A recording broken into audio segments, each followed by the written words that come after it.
dear friends, let me guide you to a magical place, far away from all hardships and struggles. Close your eyes and open your imagination.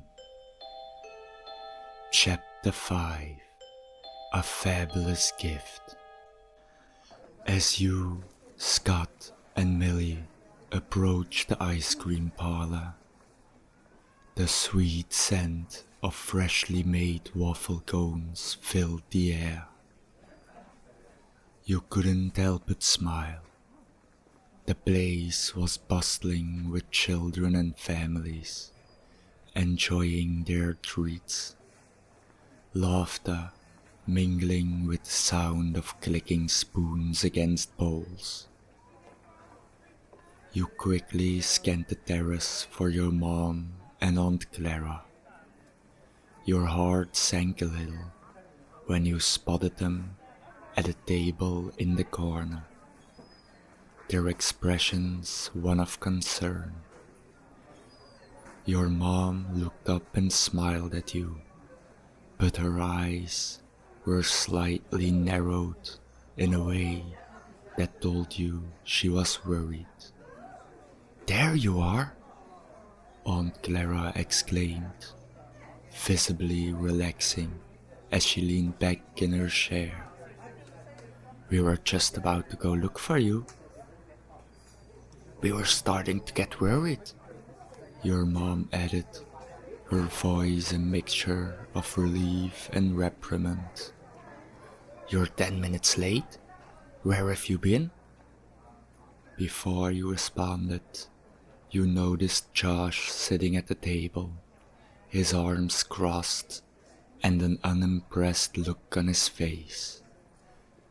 It was clear he had been scolded for leaving you alone, and you felt a wave of sympathy for him. "Sorry, Mom. I met Scott and Millie at Madame Malkin's," you explained, trying to sound as casual as possible. "I told him it was okay for him to leave. They were happy to help me further," you added, pointing at Millie and Scott. Josh's expression softened just a fraction, and you could tell he was thankful for your defense. It felt good to stand up for him, especially since you hoped it could help the two of you get closer again.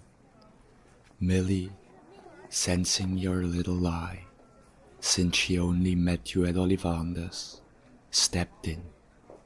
"Hi, I'm Millie. I'm a prefect for Hufflepuff." She smiled warmly at your mom and Aunt Clara. "Congratulations on your new student." You felt a wave of relief that she didn't mention anything about meeting you later. Instead, she radiated kindness, making you feel more at ease in this inconvenient situation. Your mom's expression changed to one of gratitude. "Thank you, Millie. That's wonderful. Would you and Scott like to join us for ice cream?" "Oh, we'd love to, but I still have an errand to run," Millie replied apologetically. "But I can come back in about an hour to pick up Scott if that's okay." Scott nodded vigorously, his eyes lighting up at the thought of ice cream. "Definitely. I'm not missing out on that." Your mom ordered ice creams for everyone. "Here you go. Chocolate, strawberry, mint chocolate chip, all your favorites," your mom announced, placing the tops in front of everyone. "Thanks, Mom," you said, delighted as you dug in. "Scott, tell us more about yourself and your family," Aunt Clara encouraged. You noticed Scott fidgeting slightly, a mixture of excitement and shyness in his expression. "Well, I'm just really looking forward to Hogwarts. he started. My dad works for the Ministry of Magic, and my mom develops magical cleaning supplies for Mrs. Scowers. She's really good at it. His voice swelled with pride. Wow, that's impressive, your mom replied. And do you have any other siblings? Scott nodded. No, only my older sister. She is doing very well at Hogwarts, so I guess I have a lot to live up to. You saw a flicker of something in his eyes. Was it jealousy or admiration? Either way, you leaned in, eager to engage. Do you hope to become a Hufflepuff like your sister? Scott smiled. Yeah, I guess. She loves it. The house is all about loyalty and hard work. It fits her perfectly. I just hope I can live up to that too. Your mom took a bite of her own ice cream, clearly interested. And what do you like to do for fun? I love to read about magical creatures, Scott replied, his face lighting up. And I'm really excited about Care of Magical Creatures. My sister has a lot of books about it and says it's one of her favorite classes. As Scott spoke, you noticed Josh still hadn't said a word. He seemed to be trying to shrink into himself, avoiding the glances of passing patrons. It was a stark contrast to the lively conversation happening at the table. Suddenly, you heard a soft hoot. It came from beneath the table. Your mom bent down to take a look. What's this? She exclaimed, pulling a small cage into view. Surprise! She declared, lifting the cage onto the table. Inside was a striking barn owl, its feathers a mix of soft downy browns and creamy whites, with dark hunting eyes that seemed to absorb the light. Its heart-shaped face tilted slightly as it regarded you with an air of quiet intelligence, as if weighing your intentions. You gasped, your heart racing. An owl? Oh my gosh! You jumped up from your seat and hugged your mom tightly. Thank you so much. He's perfect. The owl blinked slowly, seemingly unimpressed with all the excitement, but you could hardly contain your joy. I can't believe I have my very own owl. Now you have to send weekly letters home to keep in touch, your mom joked, her eyes sparkling with laughter. Scott was looking at the owl with a hint of jealousy. Wow, you already have a pet, he said. My sister just got some money to buy her own pet as a reward for becoming a prefect. I think she's looking for one now. You're welcome to use my owl whenever you like, Scott, you offered, your heart swelling with a new friendship blooming between you. Really? That would be awesome, he replied, grinning widely. Just then, Millie returned, cradling a fluffy black cat in her arms. The cat's fur shimmered like a dark, starry night, and its bright green eyes gleamed with curiosity. Oh wow, you bought a cat? Scott exclaimed, excitement bubbling in his voice. Millie smiled proudly. Her name is Luna. I've always wanted a cat, and now I finally have one. You all gathered around to pet Luna, the cat purring contentedly as it nestled in Millie's arms. She's so soft, you said, feeling the warmth radiating from the little creature. Millie spotted the cage on the table, her eyes widening with curiosity. Is that your owl? She asked, stepping closer to it.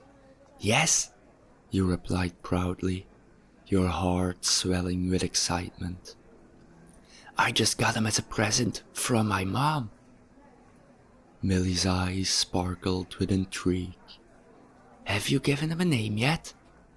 You thought about it for a moment, glancing at the barn owl, whose quiet demeanor seemed to invite your creativity. I'm going to name him Orion, you said finally, a sense of satisfaction washing over you. That's a beautiful name. It suits him so well, Millie said, her smile brightening. The owl blinked slowly, as if acknowledging his new identity. After a few more moments of shared laughter and excitement, it was time to say goodbye. You exchanged hugs and promises to meet again. Let's meet at platform 9 3/4 in a few days, you said. Definitely, Scott replied, his face beaming. As you parted ways with Scott and Millie, you felt a sense of anticipation bubbling inside you. The excitement of the day lingered, but it was also mixed with a growing thrill for what lay ahead at Hogwarts. As you drove back home, your mom asked about your day, and you recounted every detail of what happened at Ollivander's, your words stumbling out in a rush. You could see your mom smiling, her eyes lighting up with pride as she listened. That sounds wonderful, sweetheart. I'm so glad you're making friends, she said, her voice warm and encouraging. The rest of the drive home felt surreal, lost in thoughts of your future at Hogwarts. When you finally arrived home and got up to your room, the familiar comfort of your house welcomed you. But it was the promise of September the 1st that lingered in your heart, a day that felt closer than ever. You placed Orion's cage on your desk, right next to the window, where the soft sunlight poured in. Orion settled in, his feathers glowing softly in the golden light. You couldn't help but smile as you watched him adjust to his new surroundings, his large eyes blinking curiously. Welcome home, Orion, you said softly, feeling a warmth spread through you. He turned his head to look at you, tilting it slightly, as if he understood your words. After a moment, you gently opened the cage door, your heart racing. Do you want to come out? You asked, hoping you wouldn't be too nervous. With a little coaxing, Orion hopped onto your desk, his talons lightly gripping the wood. Orion blinked slowly again, a calming gesture that eased your nerves. You spent the next few minutes sitting beside him, speaking softly about your day, your dreams for Hogwarts, and all the things you want to see. As you talked, Orion preened his feathers, seemingly comfortable with your presence. You reached out slowly, your fingers brushing against his soft feathers. He didn't flinch. Instead, he leaned slightly into your touch, and you felt an instant bond forming between you. It was as if you both understood that this was the beginning of something magical. Mom said I can leave you out when the sun goes down, you said lovingly. I will leave the window open, so you can return whenever you want. What do you think? Orion responded with a low, soft hoot, as if to say he was pleased with your words. You laughed. The thought of spending your days with him, sharing secrets and adventures, filled you with joy. As the sun began to set, casting a warm glow around your room, you felt a deep sense of contentment. You had Orion, your very own owl, and a new adventure just waiting for you at Hogwarts. I will open the window now, so you can explore, you promised Orion, giving him one last gentle scratch behind his ear. He blinked at you, those dark eyes full of understanding. And in that moment, you knew you'd make unforgettable memories together. With a smile, you opened the window, turned off the light, and settled into bed. Just a moment later, you heard Orion hop to the edge of the window, and with a soft hoot, he jumped out, his feathers ruffling in the wind. As you dozed off that night, clutching your wand tightly, you envisioned Orion soaring through the cool night air, his feathers shimmering under the moonlight. A sense of belonging settled over you, wrapping you in warmth and comfort. You knew this was just the beginning of your journey. The excitement of Hogwarts and the friends waiting for you filled your thoughts, mingling with dreams of magical surprises and adventures that lay ahead. With each breath, you felt the weight of your new life, the thrill of the unknown, the bonds forming with your new friends, and the promise of magic filling every moment. And as you drifted deeper into sleep, the soft hoots of Orion and the laughter of Scott echoed in your mind, a reminder that you were never truly alone on this adventure. You were ready for whatever came next. Chapter 6. Platform 9 3/4. The sun peeked through your curtains, casting a warm glow across your room. You blinked awake, excitement bubbling inside you, like a cauldron ready to boil over.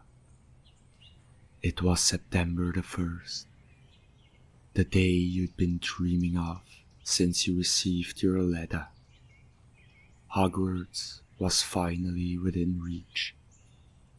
You jumped out of the bed, the anticipation thrumming through your veins. Orion had returned the night before. He was sitting on your windowsill as the rising sun bathed the room in orange light. You couldn't help but smile at the sight of your new friend enjoying the light breeze that blew softly through his feathers. You hurried through your morning routine. In the bathroom, you brushed your teeth, barely able to focus on the task at hand. Instead, your mind was racing with the thoughts of all the different books you still had to pack. After splashing cold water on your face, you dashed back to your room. You had already laid out your clothes the evening before. A crisp white shirt, a black jeans, and your new sneakers. You slipped them on quickly. Now, you needed to check If you had everything packed, you'd spend the last couple of days absorbed in your books, reading for hours on end, and they ended up scattered all around your room. As you surveyed the chaos, your heart raced a bit. "Where's the transformation book?" you muttered, which you found rummaging through piles of clothes and notebooks. After that, you found your history of magic book under the bed, and with a sigh of relief, you threw it into your luggage trunk. Finally, you took your wand, which you carefully placed in a pocket for easy access. Once you felt confident you had everything, you put your robe and wizard hat in your backpack, so you could change on the train. Today, you were officially going to become a Hogwarts student. You glanced at Orion, who blinked at you with those large dark eyes. "You'll need to be gauged during the train ride," you said gently, knowing it was for his own safety. With a little coaxing, you secured him in his cage, ensuring he was comfortable before heading downstairs. You headed to the kitchen, where the enticing smell of breakfast wafted through the air. Your mom was bustling around the kitchen, preparing scrambled eggs and toast. "Good morning," she chirped, her eyes twinkling with excitement. "Are you ready for your big day?" "Absolutely," you exclaimed, grabbing a piece of toast and shoving it into your mouth. You knew you'd have to make the effort to eat something substantial, even in your frenzy. After breakfast, you gathered your backpack and a sandwich for your journey, which your mother made. You heard your father moan while he was bringing the luggage trunk downstairs.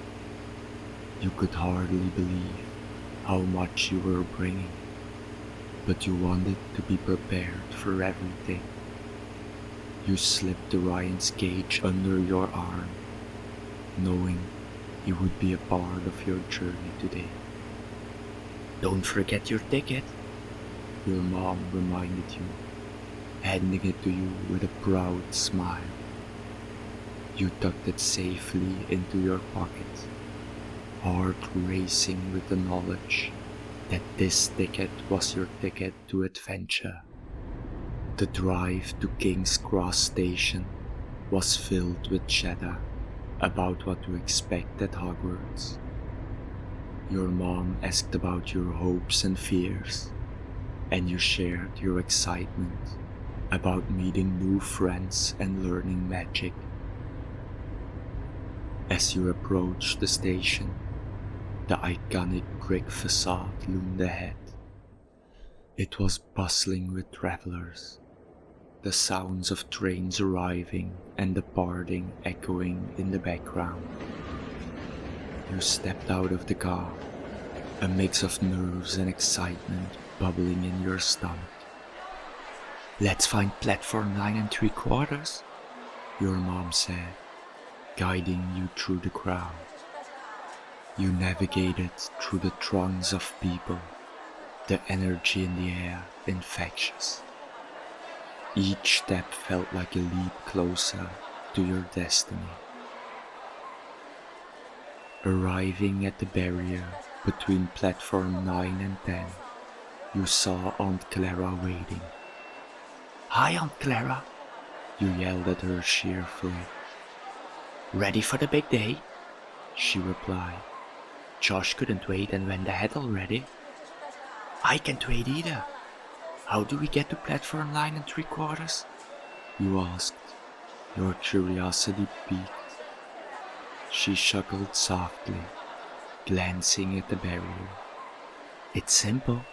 You just run straight at the wall, between platform 9 and 10. Don't hesitate, just keep your mind focused on where you want to go. It's a bit like flying. You have to believe you can do it.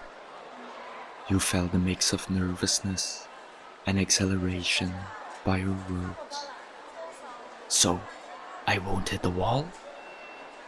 Don't worry about it, she said, her eyes sparkling with mischief. If you wait a bit, you'll see plenty of other students doing the same thing. Just follow their lead. You nodded, your heart racing with the thrill of the unknown. Okay, I'm ready. You focused on the barrier, feeling as though the very fabric of reality was shifting around you, and took a deep breath. Just run straight at the barrier, Aunt Clara instructed, her voice steady and reassuring. You glanced at her one last time before stepping back. With determination, you took off, running toward the barrier with all your might. You closed your eyes, trusting that you would make it through. In a heartbeat, you felt the solid wall melt away, and suddenly you were on the other side. As you emerged onto platform 9 3/4, the scene took your breath away. The platform was filled with students, bustling about with excitement. The bright red Hogwarts Express sat gleaming, steam billowing from its chimney, and the sound of laughter filled the air. You stood frozen for a moment, absorbing the vibrant sights and sounds. It felt like a scene straight out of a storybook, and you couldn't help but grin. Behind you, you heard the hurried footsteps of your parents. Your father appeared, looking slightly pale, as if he couldn't shake the strange feeling from running at the wall. Your mom followed closely, her eyes wide with excitement. Aunt Clara emerged right behind them, still chuckling. You should have seen your dad. He looked like he was about to faint when he ran through. Your dad shook his head, trying to regain his composure. I'll admit, it was a bit unnerving, he said, forcing a smile. But this place, it's incredible. Welcome to the magical world, Aunt Clara said, grinning.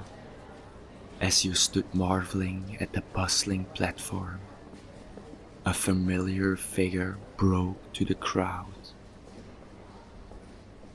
Scott had spotted you and came running, his face lighting up with a broad grin. Hey, there you are, he exclaimed, excitement bubbling in his voice. You made it. Come on, I'll show you where my parents and Millie are. With Scott leading the way, you and your family followed him through the throng of students. The air was electric with anticipation, and you could hardly contain your own excitement. Soon, you reached Scott's parents, who greeted you warmly.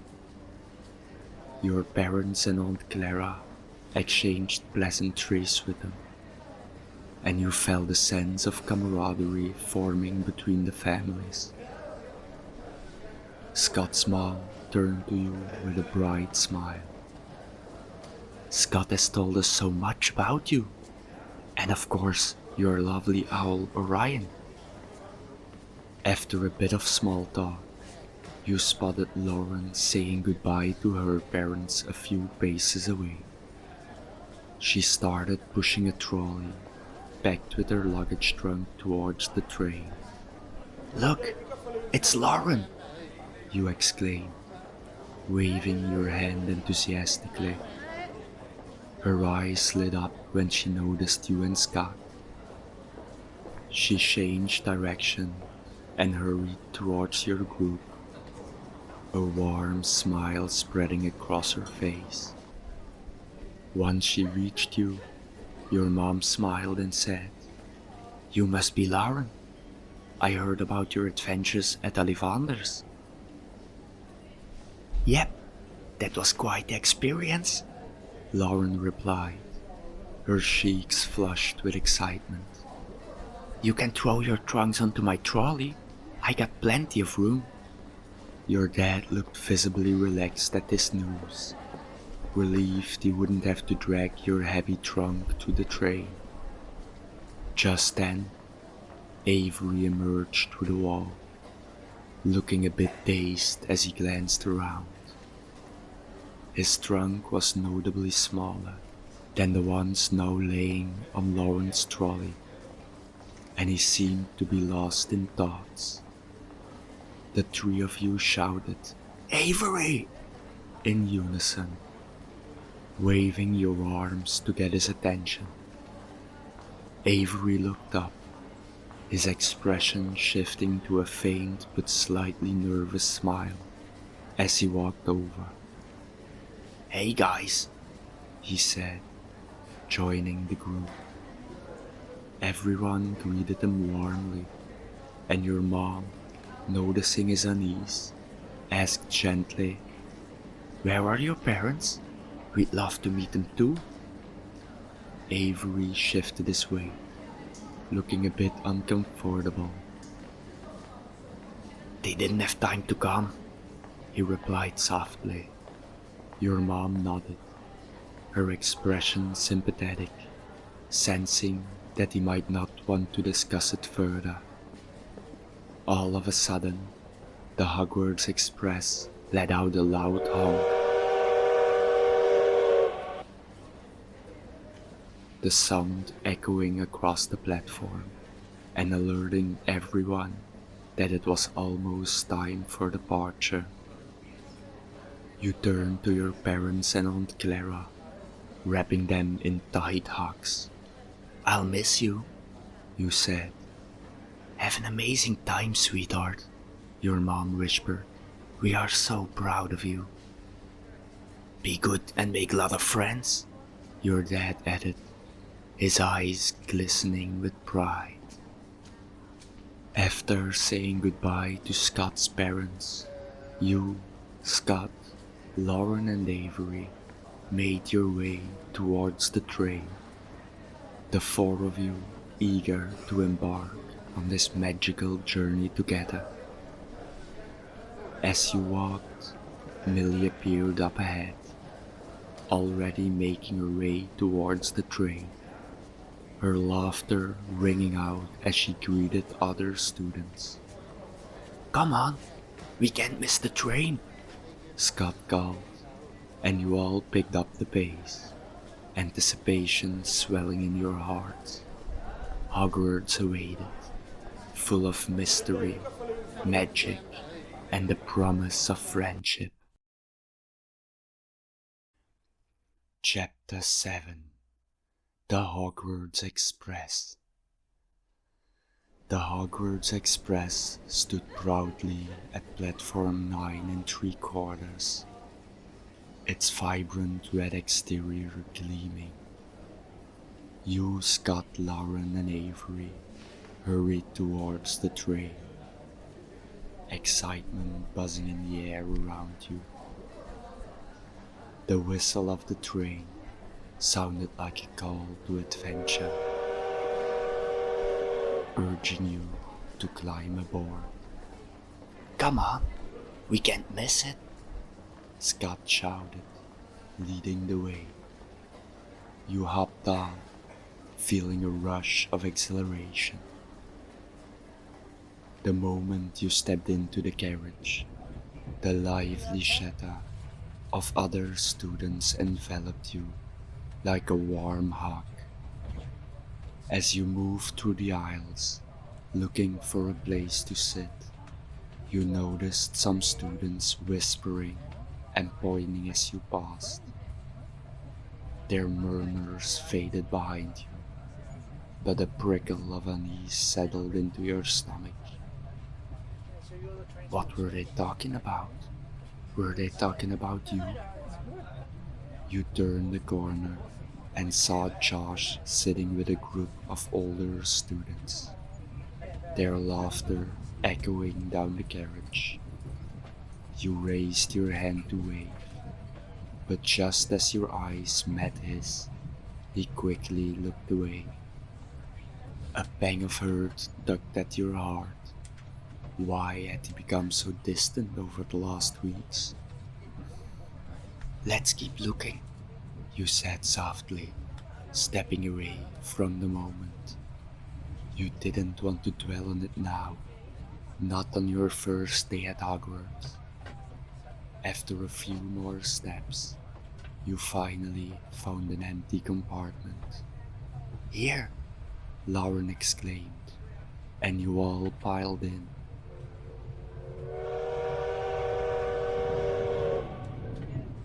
Plopping down onto the plush seats with relieved sighs.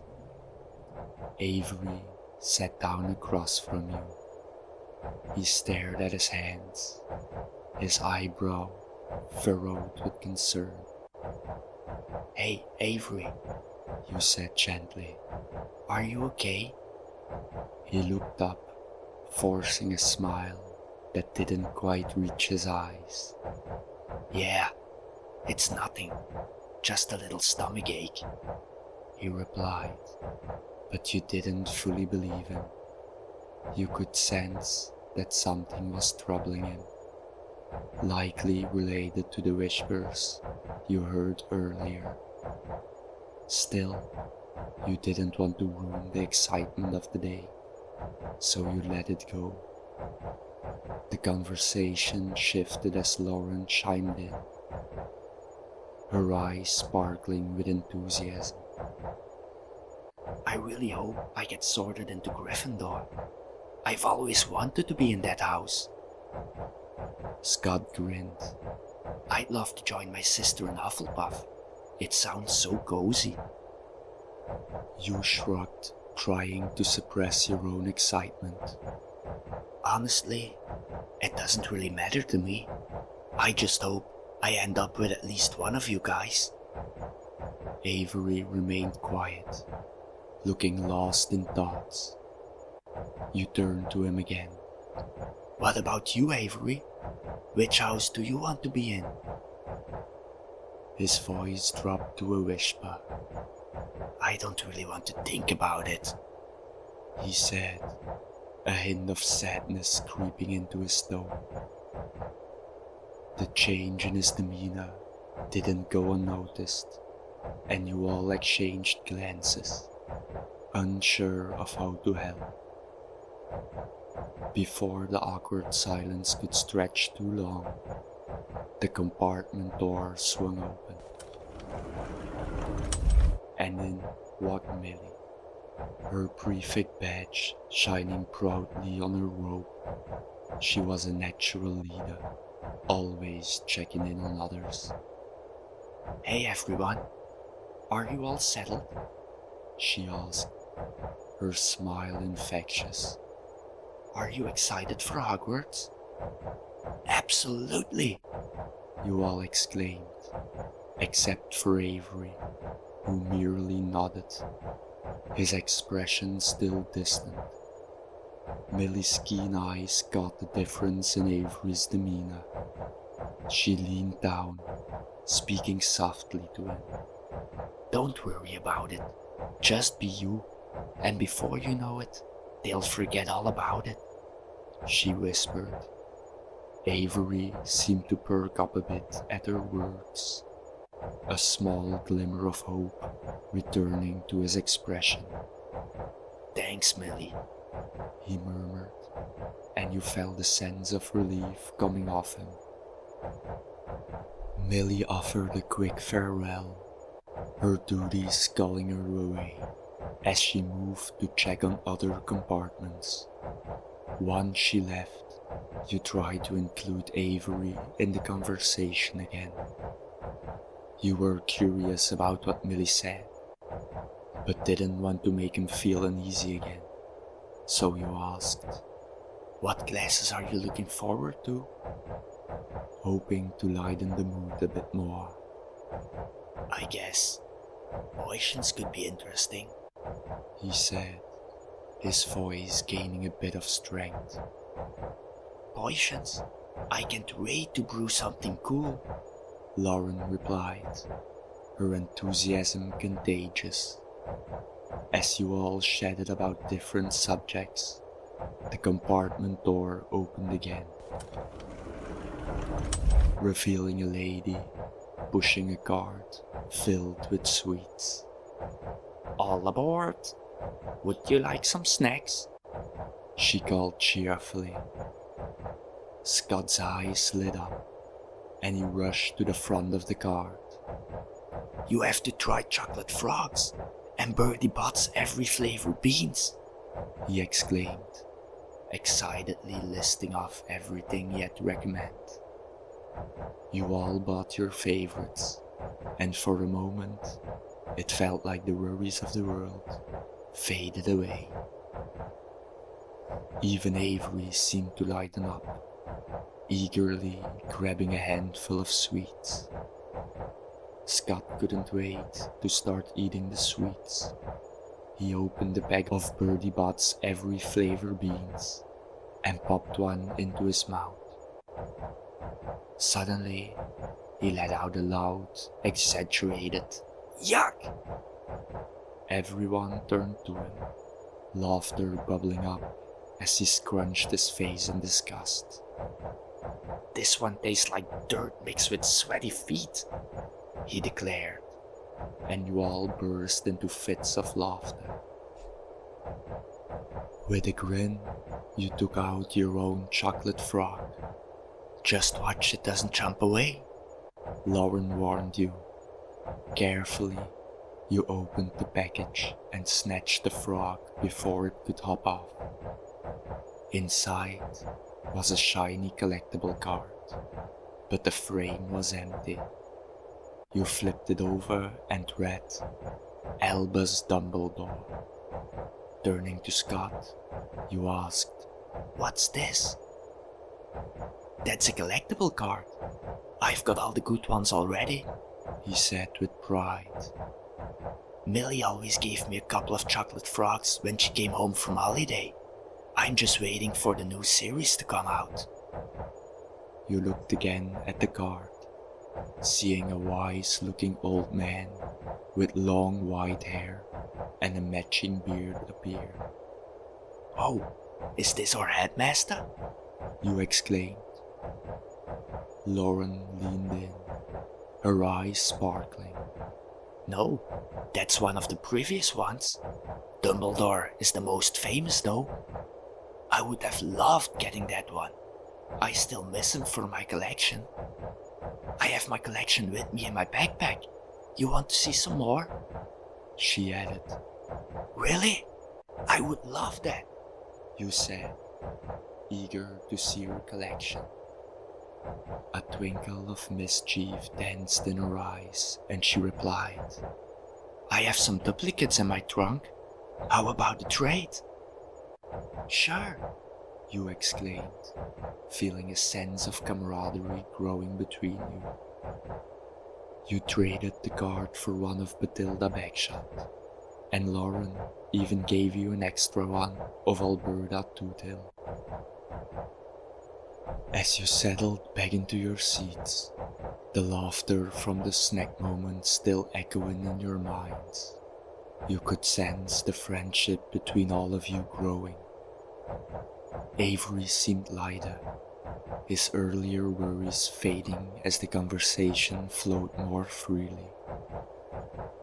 Okay, let's make this more interesting, Scott suggested, with a grin on his face. How about we guess which house we think we'll be sorted into? Good idea, Lauren clapped her hands. I'm definitely a Gryffindor. I can feel it in my bones. Why Gryffindor? You asked, raising an eyebrow playfully. Courage, bravery, and all the cool stories that come with it, she replied, striking a heroic pose that made you all laugh. Scott leaned back, pretending to think deeply. I see myself as Hufflepuff. I mean, who wouldn't want to be known for being loyal and hardworking? Plus, my sister is a prefect there. She can help me when I get myself in trouble, he said with a big grin. You chimed in.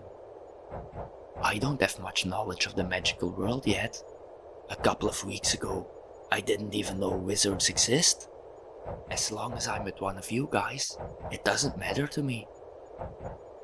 You still have to guess, Scott said pushy. Maybe Slytherin, you thought, since that was the house Josh was in. But thinking of Josh made the pang of hurt in your heart come back. So you said, let's see. I also choose Hufflepuff then. I at least know Millie a bit too. You all looked at Avery, waiting for his answer. Avery, who couldn't avoid your gazes any longer, finally answered. Probably Slytherin. His voice had a sad sound to it. You don't seem thrilled about it, Lauren picked in. No, it's just... Never mind, he said silent. Even Scott, who normally isn't the best in picking up the vibe of the room, felt like Avery's feelings went down again. I don't know what your problem with Slytherin is. It maybe doesn't have the best history, but in the last 20 years, it became very popular. It's even the best performing house in school, according to what I've heard.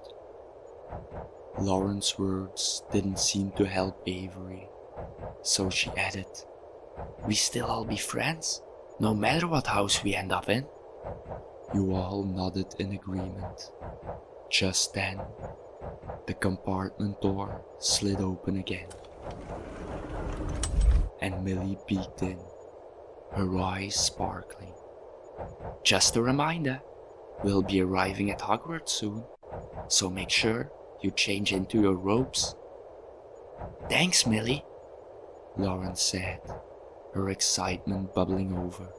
We'll be ready. Millie nodded and slipped away, and you all began rummaging through your bags for your robes. The mood in the compartment shifted to a flurry of activity, as everyone prepared for the big moment. As you pulled your robe out and slipped it over your clothes, Scott looked at you with a serious expression. Once we step off this train, we're officially Hogwarts students. Are you ready for this? Ready as I'll ever be, you replied, your heart racing with a mixture of anticipation and nerves. Avery was quiet again, his expression pensive as he carefully put his robe on.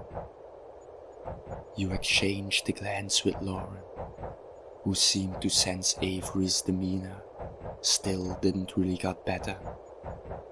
Hey, don't forget, it's just the beginning, Lauren said, trying to encourage him. Whatever happens, we'll face it together. Once everyone was dressed, the train began to slow down, the rhythmic clattering of wheels giving way to the sounds of excitement from the students gathering their things.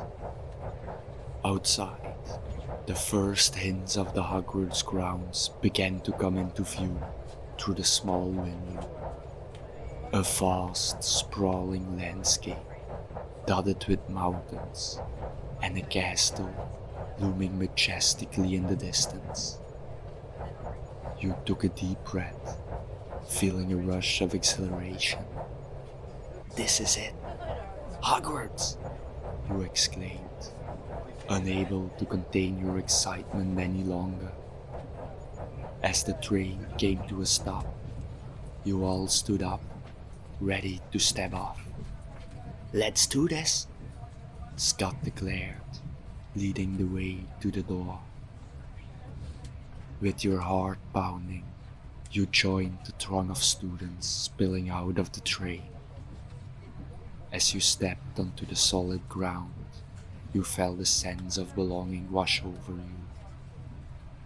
This was just the beginning of your journey at Hogwarts, and with your friends by your side, you were ready to face whatever lay ahead.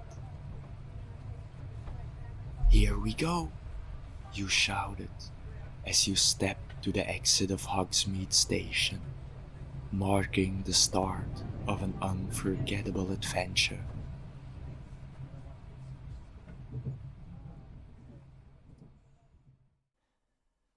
Chapter 8 Arrival at Hogwarts. Alright, this is it, Scott said, practically bouncing on his feet. We're finally here. As you made your way towards the station's exit, a group of small, strange creatures caught your eye. They were wearing the oddest combinations of clothes. Some had mismatched socks. Others wore colorful scarves and oversized hats. You couldn't help but stare. What are those? You whispered to Lauren, who smiled knowingly. House elves, she replied. They help around Hogwarts. One of the house elves, who wore a bright blue scarf and a pair of knee-high striped socks, stepped forward, bowing low. Welcome, students, she squeaked.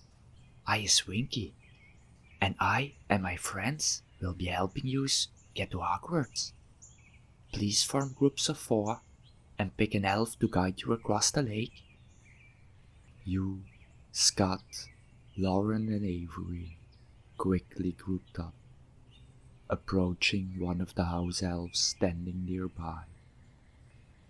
He was smaller than Winky, but sported a colorful wool vest and a pair of tiny boots that squeaked as he walked.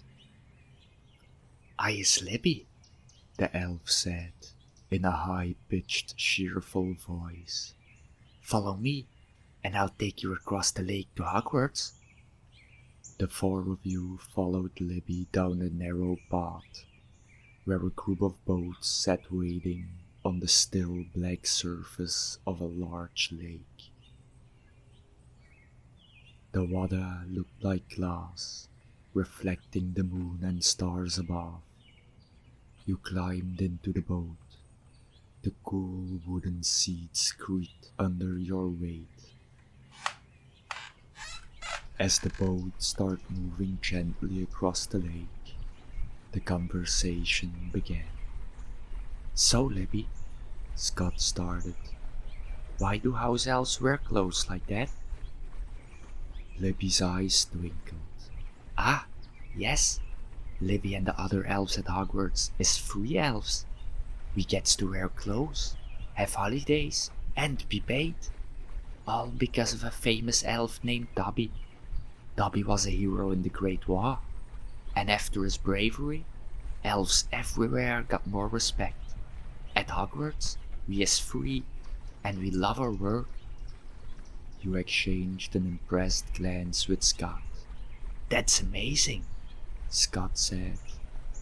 He helped us win the Great War.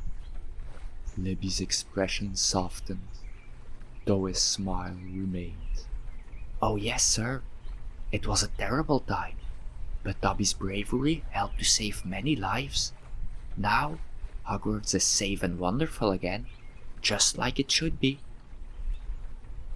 As you continued across the lake, a sight appeared in the distance. Your breath got in your throat as the majestic silhouette of Hogwarts Castle came into view, illuminated by moonlight. Towers stretched high into the sky, casting long shadows over the shimmering lake. Warm golden lights flickered from the windows, making the entire castle look like something out of a dream. Scott let out a low whistle. Wow. Lauren's eyes sparkled as she leaned forward. It's even more beautiful than in pictures. Even Avery, who had been quiet during most of the boat ride, couldn't help but mutter, Incredible. The castle grew larger as you approached, its towering spires casting a magical presence over the entire lake. You could hear the soft splashing of water against the boat as you neared the shore. Libby perked up, glancing over the edge of the boat. Oh, look there. She whispered, excitement in her voice. The Hogwarts giant squid. You leaned over the side, your eyes widening as a massive shadowy figure glided just beneath the water's surface. A single enormous tentacle rose from the depths, glistening in the moonlight as it waved lazily through the air. The students in nearby boats gasped as the squid's tentacle reached toward them, dipping close to the surface. Is it dangerous? You asked, watching in awe. Libby chuckled, shaking her head. No, sir. Not at all. The giant squid is very gentle. Sometimes he even helps students when they fall into the lake. He loves to greet the new arrivals each year, just like tonight. As if on cue, the giant squid's tentacle came close to your boat, stirring the water gently. Scott, curious as ever, reached out tentatively, his fingers skimming the water as the tentacle waved, almost as if it was saying hello. You felt a thrill run through you as the massive creature glided away, disappearing into the depths, leaving only a trail of ripples on the surface. That was amazing, Avery said, his voice filled with wonder. The rest of the journey across the lake was filled with excited whispers and glances back over the water, hoping to catch another glimpse of the squid. Before long, the boats reached the shore, and you stepped out onto the rocky beach at the base of the castle. After disembarking, Libby and the other elves led you and the rest of the students up a winding stone path, ascending towards Hogwarts' towering entrance. Shadows of the castle's spires stretched across the grounds as you moved closer, giving the place an aura both ancient and mysterious. At last, you reached the great double doors. The doors loomed overhead, massive and imposing. Libby pushed one of the doors open, motioning for you to step inside. You took a deep breath and entered, stepping into the front hall. The hall was enormous, with ceilings that seemed to stretch endlessly above. Beautifully carved stone arches supported the vast space, and the floor beneath you gleamed with polished flagstones. The walls were lined with rich tapestries and portraits of wizards and witches from times long past, their eyes following your every move as they whisper to one another, casting curious glances at the new students. A stately wizard with a pointed beard nodded approvingly, while a witch in an elegant velvet hat raised a delicate eyebrow, studying each new face that entered. Their eyes seemed to follow your every move, and for a brief moment, one wizard in a dark blue robe even gave you a quick knowing wink before turning away. In front of you was a great staircase. It rose up from the center of the hall, its marble steps gleaming in the torchlight. Intricate iron railings lined the edges, decorated with symbols of Hogwarts houses and polished until they shone. Above, the staircase branched off into different levels, disappearing into the heights of the castle. And even as you watched, some of the stairs began to shift and reconfigure themselves, opening pathways and sealing off others as if they had a mind of their own. Scott's eyes widened beside you as he watched the moving staircase. They really do move. I thought Millie was joking. He whispered in awe. Every step, every flicker of the torchlight made the castle feel like it was alive. The great staircase wasn't just a means of getting around.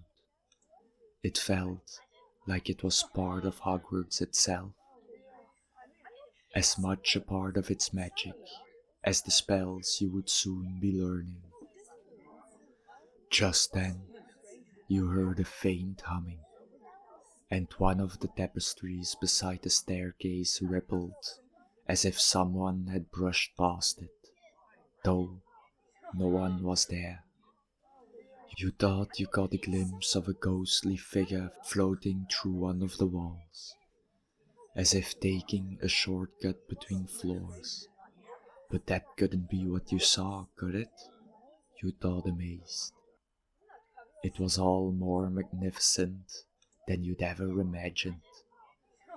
Hogwarts felt ancient, mysterious, and full of secrets waiting to be discovered. And as you took in your surroundings, your excitement grew even stronger. Libby gave you a little bow. "Line up here, please, and enjoy Hogwarts, young ones," she said warmly. "I is off to the kitchens now," she added with a cheerful wave. You thanked Libby and waved goodbye before turning your attention back to the line when he disappeared through a nearby door, his tiny boots squeaking as he went. Scott nudged you, his voice filled with excitement. "I can't believe we're actually here. This place is unreal." The atmosphere was thick with excitement as the first years gathered in front of the towering doors leading into the great hall. Just as you started to talk with Scott, something unusual happened. A fine white powder began to drizzle down from above, like snow falling in slow motion. You blinked, watching as it settled over everyone, covering their heads and robes. Suddenly, a loud voice shouted from the entrance. "Beefs, can't you go a single day without making a mess?" You turned towards the voice and saw a small man standing at the front of the hall. But what really caught your eye wasn't him. It was the figure floating just above the crowd, laughing wildly. He was see-through, like a ghost. I heard of him, Avery said, shaking his head. Hogwarts has a lot of ghosts. Peeves is the most mischievous one, though. Before you could ask more, Beeves crackled loudly and hurled a barrage of water balloons into the crowd. The first few balloons hit some students, soaking them. But the small man at the front deflected the rest with a flick of his wand. Beeves let out a loud fart-like noise with his hands before shooting off into the air, laughing all the way. The small man sighed, waving his wand with a swift motion. There you are, he called, and the powder and water disappeared in an instant. He turned back to the group of first years, offering a warm smile. Welcome, new students. I am Professor Flitwick, your charms professor and the deputy headmaster of Hogwarts. I must apologize for Peeves's antics. He's been a nuisance ever since I was a student here. His smile widened, revealing that, despite his scolding, he found Peeves's tricks more amusing than bothersome. Now, Professor Flitwick continued, clapping his hands together. It's time to enter the Great Hall and begin the sorting ceremony. With excitement buzzing through the crowd, you followed Professor Flitwick into the Great Hall, stepping into the grandest room you had ever seen. Your heart pounded in your chest as you walked forward. The Great Hall was breathtaking.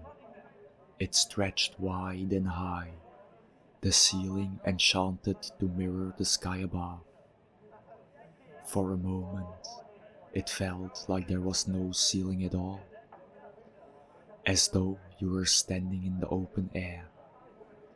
Thousands of floating candles hovered above, casting a warm golden light over the hall and filling it with a magical glow. 4 long tables stretched down the length of the hall, each filled with students from the upper years, their eyes fixed on you and the other newcomers as you walked down the central aisle.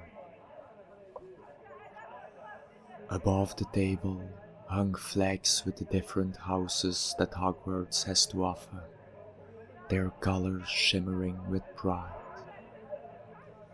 Brilliant scarlet and gold, with a mighty lion in the middle for Gryffindor, gleaming silver and green, with an ominous snake for Slytherin, warm yellow and black, with a beautiful badger for Hufflepuff, and majestic blue and bronze, with a powerful eagle for Ravenclaw. The tables were buzzing with murmurs and whispers, students pointing and nudging each other as they took in the new faces. In front of the tables, on a slightly raised stage, stood another, smaller, ancient-looking table where the professors sat, each of them watching the first-year students with eager expressions. Professor Sprout, the headmistress, sat at the center, her gaze soft, with a slight smile as she observed the new arrivals. Professor Flitwick took place beside her, along with the other teachers, each exuding their own unique aura of wisdom and mystery. As you walked down the aisle, your eyes took in the sights, smells, and sounds of the Great Hall. The warm scent of candles, the soft whispers of curious students, and the quiet creak of ancient wooden benches. Every detail seemed to pulse with magic, and you could feel the powerful history of the place all around you. Reaching the front, you and the other first years lined up before the professor's table, where an old, slightly battered head rested on a stool. The great hall felt silent as the sorting head waited, a sense of anticipation filling the air. The older students leaned forward slightly, eager to see which house each new student would join. Your heart pounded in your chest, excitement and nerves mingling as you waited for the ceremony to begin. This was the moment you had been dreaming of, and you couldn't wait to find out in which house you truly belonged.